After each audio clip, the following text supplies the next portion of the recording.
Before the entry of computerized accounting, trial balance was critical in checking errors in accounting records. With the introduction of software, its role has diminished a bit. It is still, however, an important component, especially in the process of preparation of financial statements. In this video, we'll discuss the role of trial balance in a manual system, identify errors in the trial balance and correction of the same. Hello and welcome to the Accounting Feed. My name is Philan and I'm your host for this session. Initial trial balance may be defined as a list of balances extracted from the general ledgers. It is prepared for the following reasons. Number 1. To act as a starting point for preparation of financial statements. Number 2. To highlight arithmetical errors after which they can be corrected. Number 3.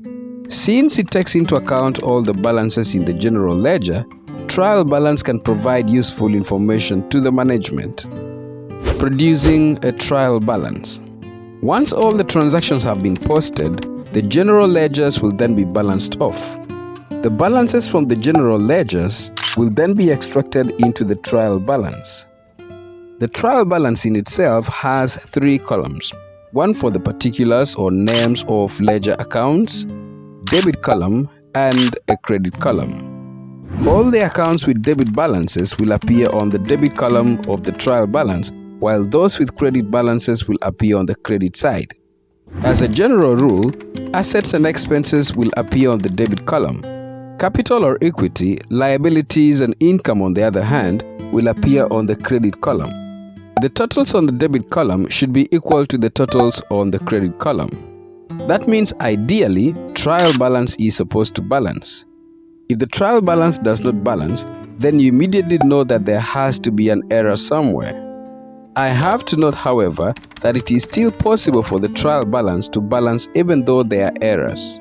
More on this coming up. Typically, the trial balance looks like this. As you can see in my pro forma accounting feed trial balance as of 31st of December 2021. I have a column for the particulars, assets, liabilities, equity, expenses, and income. And then I also have debit column and I have credit column. And you notice that assets and expenses are on the debit column, liabilities, capital, and income on the credit. Note that we use the general ledger balances because they are part of the double entry. Do not use personal ledger balances. For more on double entry bookkeeping, where you learn about general ledgers and personal ledgers, please follow this link. Errors in the trial balance. Broadly speaking, there are 2 types of errors. Number 1, errors that cannot be identified by the trial balance. In this case, the trial balance will still balance even though there are errors in the accounts. Such errors include, among others, error of omission. This is when a transaction has occurred but has not been recorded anywhere at all. Error of commission. In this case, an item is entered to the correct side of a wrong account. For instance, utilities expense could be recorded erroneously in rent expense account. As you may note, both of them are expenses, but utilities has been recorded in the wrong account. Error of principal. This occurs where an item is posted to the correct side of the wrong class. For instance, fuel expenses should be recorded under motor vehicle expenses. However, it may be incorrectly posted in the motor vehicle asset account. So, these are 2 different classes. We have a class for expenses and we have a class for non-current assets. So, these 2 have been mixed up. Compensating error. This is a very rare type of error where 2 equal and opposite errors leave the trial balance balancing. It can be caused by an intentional second error meant to force the records to balance or to conceal a fraud. Error of original entry. This is where an incorrect figure is entered in the records and then posted to the correct account. For instance, an expense of 530 may be incorrectly recorded as 580 on both debit and credit sides. Reversal of entries. In this one, the amount recorded and the account used are correct. But then, the account that should have been credited is debited, and vice versa. The second type of errors are those that can be identified by the trial balance. In this case, the trial balance will fail to balance. Such errors include single entry error.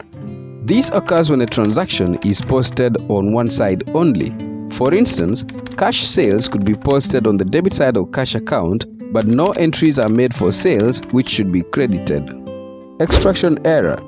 Once the general ledgers are balanced off, the balances are extracted into the trial balance. If one of the balances is missed out, the trial balance will fail to agree. Third and final type of error is recording a transaction twice as a debit entry or as a credit entry instead of debiting one side and crediting the other side.